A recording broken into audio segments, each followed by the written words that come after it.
Hope everybody is doing well and are in touch with our syllabus. In my previous video, I have discussed about the consumer equilibrium in case of one commodity. Okay, before moving ahead, I thought of doing some questions here regarding one commodity case so that the idea regarding the concept is more clear to you guys. Okay, the very first question says, if a chocolate is sold for ₹20, A is a consumer here, likes chocolate and consume it. Okay, already he has consumed 4 units. And given in the question, the marginal utility in terms of money is 1 रुपए में कितनी unit आती है? 4 units. Okay. Question asks, should he consume more of the chocolate or should he stop? Okay. So consumer equilibrium का क्या हमारी condition रहती है? MUX is equals to price of that commodity. Okay. So अगर हमें marginal utility of in terms of money निकालनी है तो उसका फॉर्मूला रहेगा MUX/PX. ओके, तो MUX तो पूछा ही एक क्वेश्चन में, क्यों पूछा है कि कंजम्पशन उसको कंटिन्यू करनी चाहिए कि नहीं करनी चाहिए, तो वो एज इट इज रहेगा. Rest price and in terms of money वाली MU की value is already given in the question. Replace those values here. Then MUX क्या आ जाएगा हमारा? 20 ऊपर जाके मल्टीप्लाई होगा. 4 × 20 इज इक्वल्स टू 80 यूनिट हो गई. तो इससे हमें पता चलता है MUX of the commodity is greater than price. Price हमारा 20 था और निकल के कितना आ रही है उसकी यूटिलिटी? 80. ओके, इसका मतलब है अब उसको अपनी कंजम्पशन कट कर देनी चाहिए. क्यों? क्योंकि MUX is greater than PX which is not the equilibrium condition. Therefore कब तक वो कट करेगा अपनी कंजम्पशन को? तब तक MUX becomes equal to price of that commodity, which is the equilibrium condition in case of one commodity. Moving ahead to second question, it says how will the consumer react? Consumer कैसे react करेगा अगर price of the commodity falls, and how is the state of equilibrium disturbed here? Okay, very common phenomena. जैसे आज के दिन जितने भी हमारे मोबाइल फ़ोन वगैरह हैं उनके प्राइसेस गिर गए हैं. प्राइस किसी भी कमोडिटी के गिरते हैं तो कंज्यूमर्स उसको ज़्यादा खरीदने के लिए जाते हैं. ठीक है, तो अगर जैसे आज के दिन में प्राइस ऑफ मोबाइल फ़ोन गिर गए हैं तो ज़्यादा से ज़्यादा लोग क्या कोशिश करेंगे? भाई अभी सस्ते में चीज़ मिल रही है तो क्यों ना अभी हम मोबाइल फ़ोन खरीद लें. ओके, सिमिलर कंसेप्ट है. अगर ज़्यादा कंजम्पशन होगी तो स्टेट ऑफ इक्विलिब्रियम हमारी डिस्टर्ब होगी ही होगी. Will explain in the explanation part further now. Okay, so consumer equilibrium point क्या होता है? when PX is equals to MUX होता है. Okay, अगर price of that commodity decrease, price गिर गया किसी भी चीज़ का तो सस्ती हो जाएगी वो. जैसे ही हमारा प्राइस डिक्रीज होता है तो ऑब्वियसली कंजम्पशन इंक्रीज होगी. तो इस केस में MUX is greater than price of that commodity. ज़्यादा से ज़्यादा कंजम्पशन हो रही है ना, जैसे पिछले केस में हमने पता चला था, तो ज़्यादा लोग बाय करने जा रहे हैं, कंजम्पशन इंक्रीज हो रही है. तो आगे जाके क्या होगा? अगर उस कमोडिटी की कंजम्पशन ज़्यादा है तो marginal utility in the longer term it will diminish और डिक्लाइन, गिरेगी. It is according to the law of diminishing marginal utility. ये यही बोलता है ना, when more of unit are consume the marginal utility starts declining. तो इसके हिसाब से तब ज़्यादा कंजम्पशन होगी तो MUX डिक्लाइन करना शुरू करेगा. देयरफॉर कहाँ स्टॉप होगी उसकी consumption? Where PX becomes equal to MUX. Okay, तो दोनों पार्ट हमने एक्सप्लेन कर दी कि प्राइस ऑफ कमोडिटी गिरता है तो क्या होता है और स्टेट ऑफ इक्विलिब्रियम कैसे डिस्टर्ब होगी और उसको फिर रिस्टोर कौन सी कंडीशन पे किया जाएगा. This is all for the case of one commodity consumer equilibrium. Now let's discuss the two commodity case. Same रहेगा, वहाँ वन कमोडिटी थी, बस यहाँ टू कमोडिटीज हो जाएंगी, से X and Y. Formula same रहेगा. तो हम गुड X की बात करेंगे तो MUX/PX and good Y should be equal to that MUY/PY, and both should be equal to marginal utility in terms of money. Okay, now let's do the examples here. First says let MUX is equals price here given for X is 4, MUY is 25 and PY is 5. You need to find out is the consumer is in the state of equilibrium if MU in terms of money is given 5. Okay, तो equilibrium क्या होती है condition हमारी?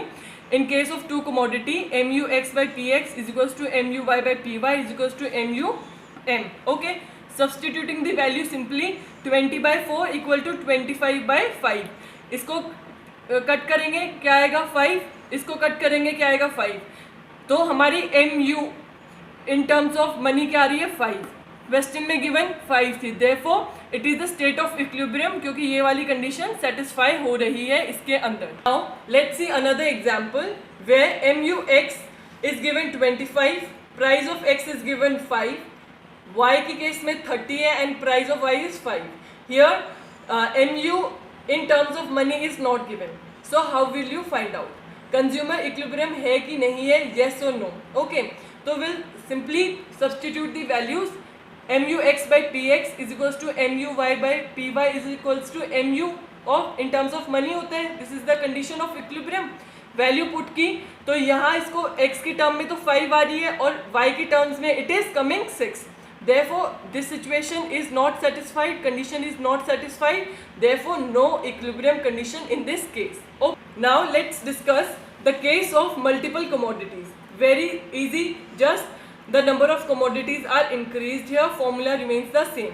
तो बहुत सारी n number of commodities रहेंगी यहाँ, तो same formula है MU1 by P1 is equals to MU2 by P2 and so on till n commodities of number, multiple commodities, and all of this should be equal to each other and finally equal to the marginal utility in terms of money. Okay, now Lipsey and Crystal, economist from UK, has said each consumer demands up to a point, हर consumer उस point तक demand करेगा जहाँ तक उसकी marginal utility पर pound, जितना वो पर पाउंड स्पेंड कर रहा है, 1 पाउंड उसको मार्जिनल यूटिलिटी दे रहा है, should be equal to the marginal utility of per pound on each other good.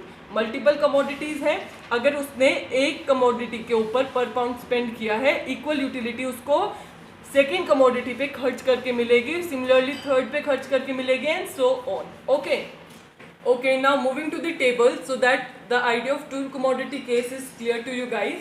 Here are the unit 1 2 3 4 5 and marginal utility of X is given in this unit and Y is given in this unit. Assumption here is we assume Px is equals to Py for only this table equal to ₹1. Okay, so नीचे when we plot it into the diagram it will come as this. Okay, so this side, this y-axis shows the MUX of X, good X, and consumption of good X, and here it is this axis of Y shows the good Y, marginal utility in terms of commodity Y, and X axis shows the consumption of good Y. Okay, this is the marginal utility of X and this is the Y, and the point where they meet will be the point of equilibrium where the condition for the two commodity case satisfies. Okay, which is MUX by PX is equals to MUY by PY is equals to marginal utility of money. Okay, and this point of equilibrium is strike where the consumer is at equimarginal utility, which is in this table is the point where the marginal utility 15 and 15 is equal, so this will be the point of equilibrium at unit number 3. So continuing with the equimarginal utility, this is a new term. ये क्या, इसका क्या मतलब है? It is the point of equilibrium. इसको हम बोलते हैं equimarginal utility. इसका मतलब जब वो गुड X पे जो पैसे स्पेंड कर रहा है और जो गुड Y पे स्पेंड कर रहा है, दोनों उसको इक्वी मतलब इक्वल मार्जिनल यूटिलिटी दे रहे हैं. Okay, it states that when the last rupee spend by him gives equi means equal marginal utility whether he spent on good X or on good Y. Okay, now moving to the assumptions, this we have already covered, but just for a quick revision, consumer equilibrium की assumptions क्या है? एक तो cardinal utility हमने assume की थी because utility can be measured in terms of 1 2 3.